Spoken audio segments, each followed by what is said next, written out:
Hello, everyone. Uh, One of the activities that I proposed on our website is called the paradox of choice. The paradox of choice, and I would like to make my contribution to it by answering the questions and giving you my opinion and uh, just speaking a little bit and giving you a few ideas.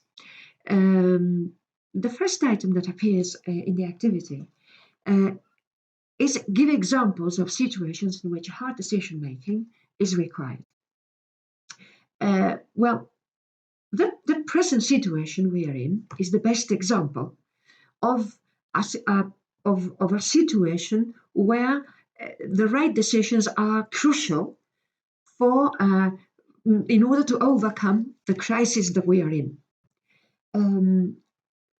Some people have criticized the authorities because they said that they have taken or they took an awful lot of time to make up their mind to set this quarantine amongst the population. But I think that I have to take up the cudgels for them and to speak on their behalf, because it's very easy to criticize what other people do with the benefit of hindsight.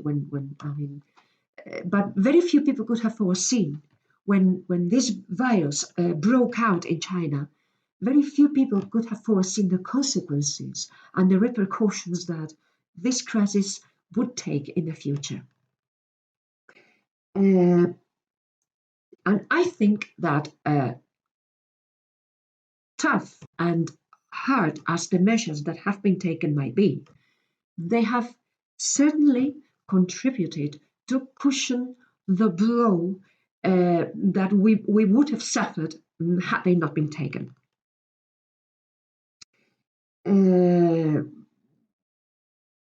So I think I have to support the authorities, and I think they made the right decisions.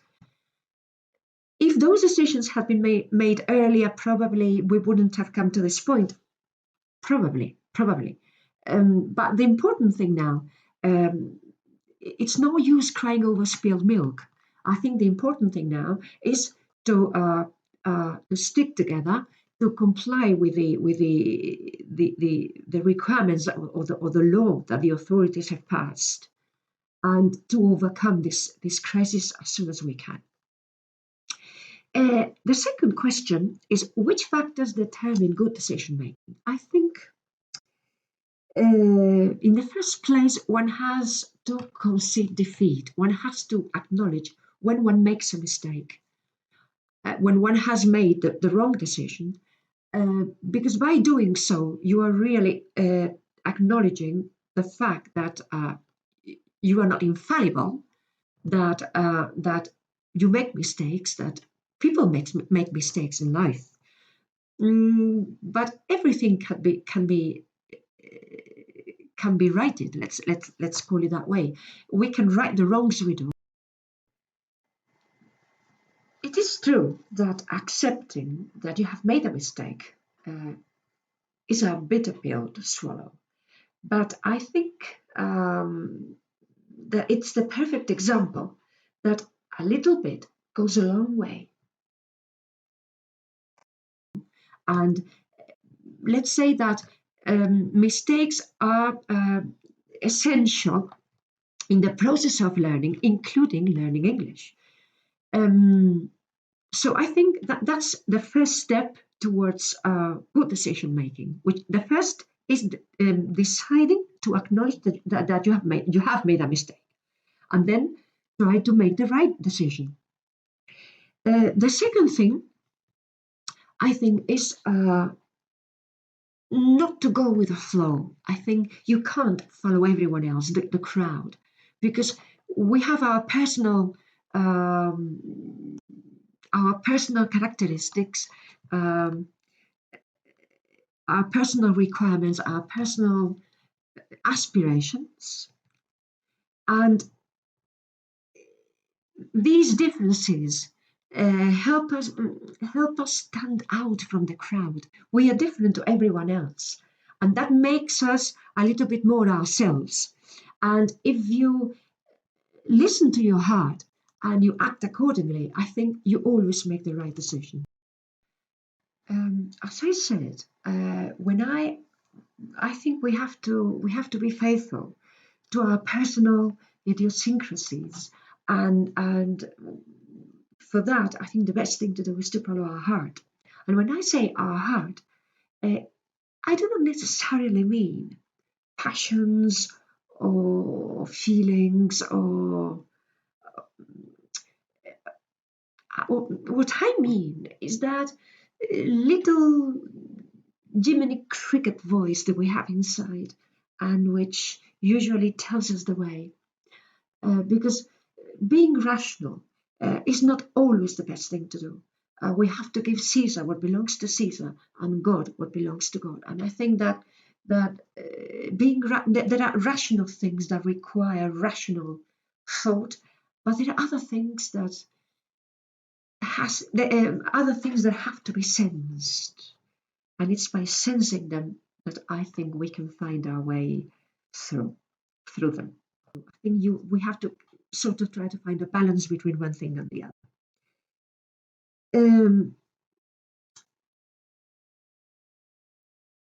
A very important decision in your life, probably the most important decision in my life, was made when I was 6, and I started taking private evening English classes when I was a child, 6 years old. So the moment I stepped out of the classroom, I was sure that I wanted to do English. I made up my mind. I made my decision, and I clung to it. I've stuck to it all this time, and I'm still passionately in love with what I do. So I think it was the best decision I've ever made. The next question is about the meaning of two phrases, one which is Hobson's choice and the other which is Sophie's choice. Obviously, both of them have to do with choices, difficult choices to make. But the difference between one and the other, the nuance of meaning between one and the other, is that when you say Hobson's choice, you really mean no choice at all. No choice at all. I mean, either this or nothing. This is Hobson's choice. And Sophie's choice means that you have an alternative, but both alternatives have their advantages and their drawbacks. Like having to choose between your two children, because the origin of this phrase is a film, Sophie's choice. So she had to choose which of her two children had to be killed, one or the other. So choosing one saves this one, but kills the other. Choosing the other saves the second son, but kills the first. So it's good in one way, but bad in a different way. So both choices are equally deserving. It's this sort of catch-22 situation in which you don't know which decision to make. And no decision at all means both of them are killed. So both mean difficult decisions. So in the speech in the speaking activity that I did, I used a number of expressions that I have brought together in one of our Quizlet sets.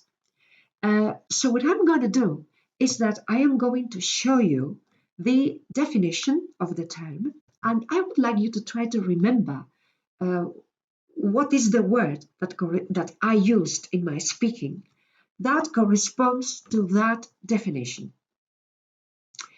In the first place, I used they are not in order, in chronological order. I mean, they have been mixed. In the first place, I used an expression that means a humiliating defeat, or the fact of accepting something which is hard to accept for you. I mean, Do you remember the idiom? A bitter pill to swallow. A bitter pill to swallow. Then another, it's a verb, and it means to see what is going to come, to have the ability of seeing what is going to come in the future.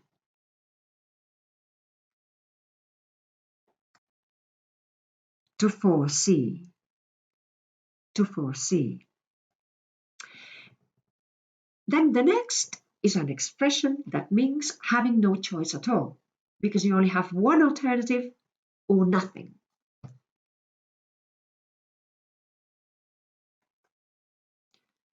Hobson's choice. Very good. Then the next is an expression that means that you do what everyone else does or what everyone else tells you to do. You have you don't have the capacity of deciding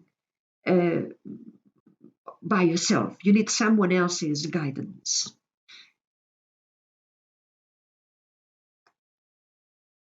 To move with the flow.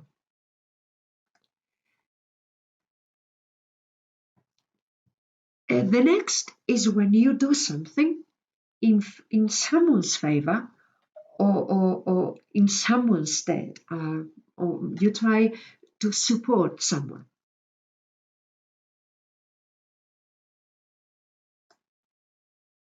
On someone's behalf. Very good. The next is a phrase that means that, as the card says, it makes reference to a difficult situation in which a person must choose between two equally deserving alternatives. Sophie's choice. The next means that you are yourself, and that makes you different from the rest of mankind. You excel at something. Stand out from the crowd. The other is an expression that means it describes the physical action of defending somebody by grabbing this kind of button that is shown in the picture. It describes that thing, that physical action, and it means to support someone, to take up the cudgels for someone.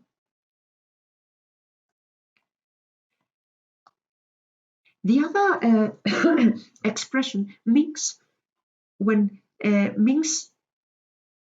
to make the impact of something softer.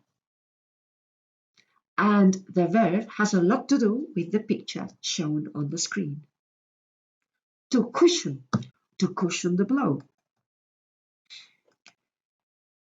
The next means to suffer the economic consequences of something that you have done, or some kind of experience, or some kind of difficult bad patch that you are going through. To feel the pinch. The next is the capacity of making the right decision thanks to the fact that you have experienced it, and now you know what happens when you make a certain decision that is not appropriate. So you look back on your life and you know what is right and what is wrong. With the benefit of hindsight. Very good.